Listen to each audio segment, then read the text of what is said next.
Ya, Assalamualaikum warahmatullahi wabarakatuh. Kita meneruskan kegembiraan dan rasa syukur dari keluarga Sakinah Indonesia. Yang terakhir kemarin kita membayangkan bahwa perkawinan antara revolusi mental dengan revolusi akhlak itu akan menjadi infrastruktur masa depan bagi terciptanya keluarga Sakinah bangsa Indonesia di masa yang akan datang, yang akan kita olah sejak sekarang. Nah, jadi satu soal keluarga. Ya, saya sering dimaknankan mengatakan semua itu kan suami istri.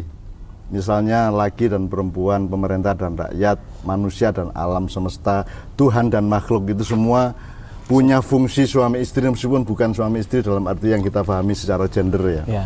Tapi pokoknya punya fungsi suami istri, punya fungsi untuk saling demand and supply, menyayangi, disayangi, melengkapi semua fungsi-fungsi suami istri itu ada pada empat tadi itu. Berbeda. Manusia, laki perempuan, manusia dan alam, pemerintah dan rakyat, Tuhan dan semua makhluknya. Nah, saya kira dulu kan Bung Hatta kan konsep dasarnya kan ekonomi keluarga. Kemudian disempitkan menjadi nepotisme. Atau nepotisme dengan jadi akhirnya kepentingan keluarga tertentu mengambil hak-hak dari keluarga yang lain, padahal maksudnya Bung Hatta menurut saya adalah seluruh bangsa Indonesia ini satu keluarga, maka ekonomi kita ekonomi keluarga sebangsa kan gitu. Nah, Tuhan sendiri saja berkeluarga dengan kita semua kan gitu. Jadi Tuhan memenuhi semua yang kita perlukan, baru Dia punya hak memberi hak kepada dirinya untuk diabdi, misalnya untuk dihormati. Itu kan tidak mungkin Tuhan nyuruh kita sholat sebelum Dia kasih rizki dan kelengkapan hidup yang luar biasa seperti ini. Jadi itu ada rumus-rumus suami istri dan kekeluargaan sedemikian rupa. Nah, kita sangat bahagia membayangkan bahwa pernikahan antara perkawinan antara revolusi mental dengan revolusi akhlak itu akan membangun satu bangunan keluarga bangsa Indonesia masa depan yang sebaik-baiknya, dan itu sangat membahagiakan saya, meskipun baru ide itu ya. Tapi pokoknya saya optimis, saya husnudon, saya bersangka baik kepada siapapun saja bahwa kita semua ini bertengkar kayak apapun, sebenarnya dasarnya cuma satu, yaitu bahwa kita mencintai sesama bangsa Indonesia sebagai satu keluarga besar kan gitu. Nah, kalau ada yang menolak keluarga, saya tidak mengerti, Bang. Iya.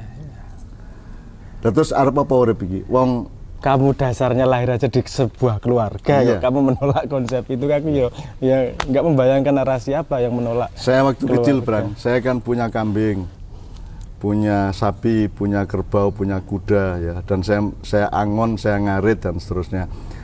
Saya itu ingat ada walang kayu itu yang coklat itu mati, itu saya kubur.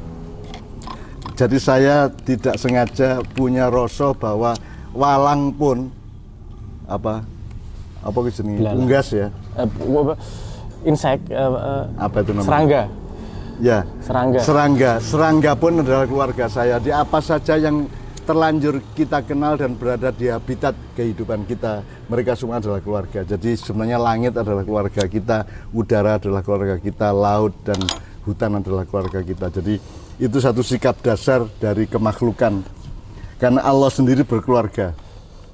Karena Allah menerapkan bagaimana tanggung jawab dan cinta sebagai kepala keluarga dari seluruh alam semesta yang berisi kehidupan ini. Nah, jadi saya kira kita tidak bisa menolak bahwa Indonesia adalah sebuah keluarga besar yang sudah punya berbagai macam tata nilai dan dasar-dasar kebijaksanaan untuk membangun benar-benar sebagai keluarga. Nah, masalahnya adalah semua itu kan berlangsung pada waktu, Bang. Ya. Dia bukan barang jadi. Sekarang biji tanaman apa berkeluarga dengan tanah, kemudian dia bersemi, dia menjadi pohon, menjadi batang, kemudian dia melahirkan daun-daun, kemudian bunga, kemudian buah. Itu kan semua kan mekanisme berkeluarga. Tidak ada satupun yang tidak bermekanisme keluarga dalam kehidupan ini. Bahkan ketika berkeluarga sebagai manusia, ada yang ngomong gini, manten baru itu biasanya 5 tahun masa kritisnya. Kalau dia lulus itu terus kemudian stabil, berarti kan memang berkeluarga itu juga ada butuh belajarnya, menemukan karena dia berlangsung di waktu ya. Nah, dalam soal keberlangsungan keluarga untuk berjuang menemukan selama harmonis menempuh waktu itu, Allah membedakan, Bran. Jadi ada kata-kata litas kunu itu untuk menanamkan diri atau untuk manggon atau untuk settle down ya, untuk manggon, untuk menempatkan diri di suatu tempat sebagaimana suami di istrinya, istri di suaminya. Itu kan ada bedanya antara alam dengan perkawinan manusia.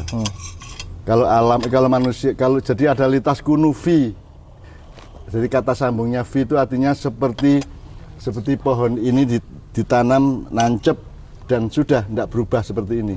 Perubahannya ada pada dirinya yang menjadi berdaun, rindang, dan seterusnya. Tapi kalau pada manusia dibutuhkan perjuangan manusia. Maka jadi setiap anggota keluarga harus terus-menerus siang malam berjuang. Tidak sebagaimana pohon, karena kalau pohon kan sudah begitu itu Allah bikinnya.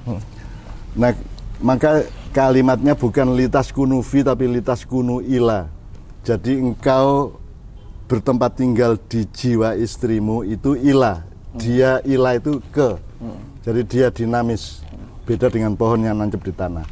Nah, oleh karena itu untuk keluarga Indonesia ini kan yang juga berlaku ila.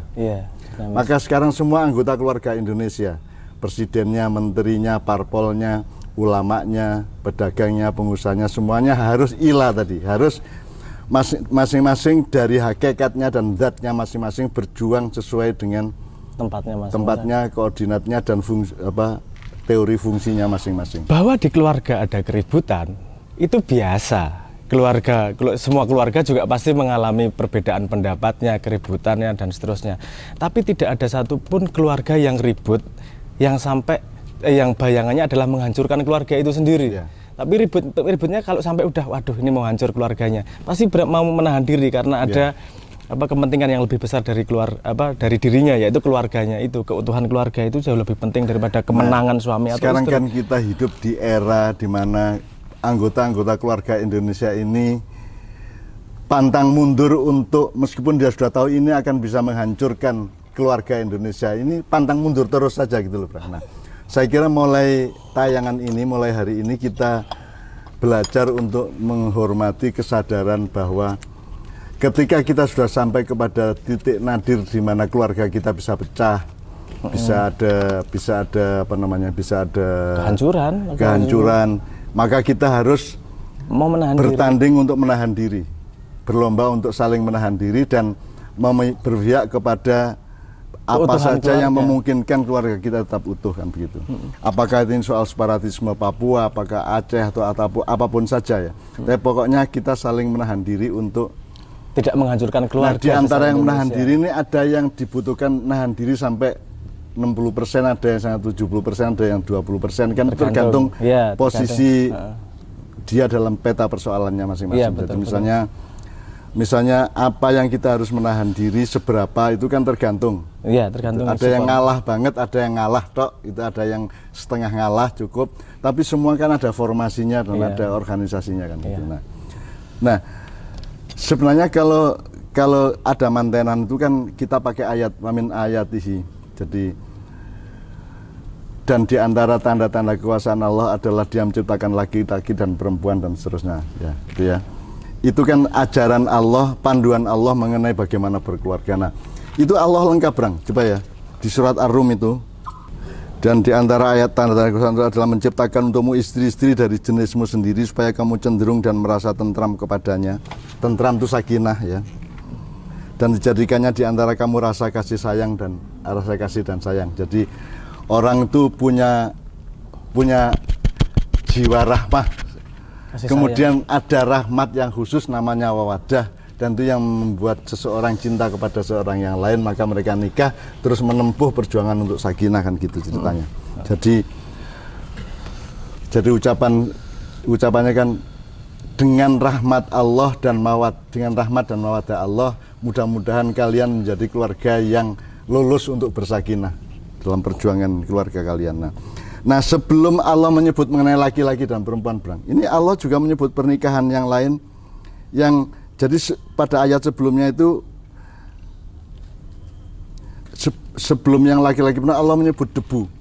Jadi ilmu gelepung, ilmu dasar. Jadi sebelum laki-laki perempuan, sebelum jambu, mangga, sebelum udara dan batu, sebelum segala macam itu ada yang namanya turab, debu ya. Jadi ini kan saran Allah agar supaya kamu itu harus tahu bahwa kamu itu debu kan gitu. Jadi kita pelajari dulu diri kita dari perspektif ilmu gelepung, ilmu padi ya, ilmu serbuk ya. Setelah debu, kemudian laki-laki perempuan, kemudian Allah menyebut sama juga ayatnya iramanya min ayatihi lagi.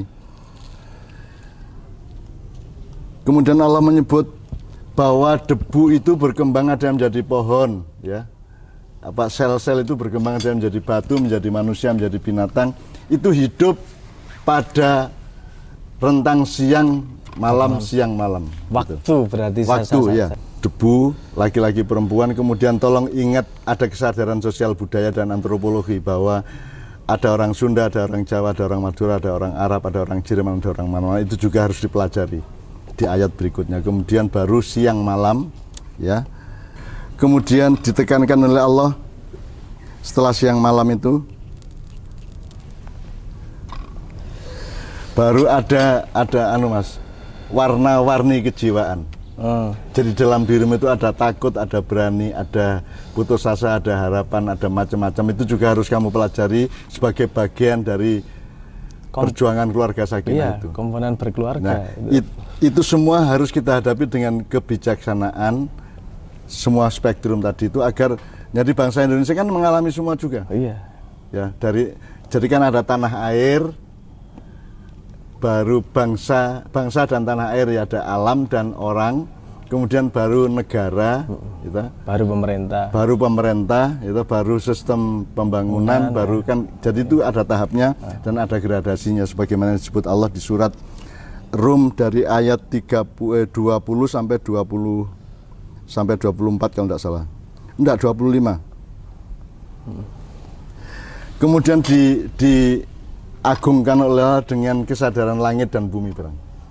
Jadi puncak kesakinahan adalah ketika di dalam diri manusia sebagai keluarga dan sebagai individu itu sudah ada pemahaman dan kesadaran mengenai langit dan bumi, artinya dunia dan akhirat, kecil dan besar, ya, kerdil dan agung dan seterusnya. Jadi sebenarnya kalau perkawinan antara revolusi mental dan revolusi akhlak ini dielaborasi benar, mengerahkan ilmuwan-ilmuwan agama, penafsir-penafsir Quran, terus sains yang menguasai khasanah-khasanah ilmu tradisional, apa Jawa, Sunda, apa Tolaki, apa Sasak, Bali dan seterusnya. Itu dihimpun, jadi ada rapat nasional, ada satuan, ada kelompok yang ditentukan bersama untuk mengelaborasi gimana nikahnya dua ini, gimana nikahnya revolusi mental dan itu salah satu cara yang mungkin bisa ditempuh. Iya, ada bermacam-macam cara yang bisa dicoba. Isinya bagaimana kita nggak akan ikut menentukan, nggak akan menggurui siapa-siapa. Tapi saya kira kita punya semuanya, Bang. Bangsa Indonesia yang pinter banyak, yang baik banyak, yang bijaksana banyak, yang lembut banyak, gitu. Meskipun yang keras juga banyak dan seterusnya. Tapi saya kira kita punya semuanya untuk memenuhi apa yang Tuhan anjurkan di surat Ar-Rum ini, untuk menjadi keluarga sakinah masa depan.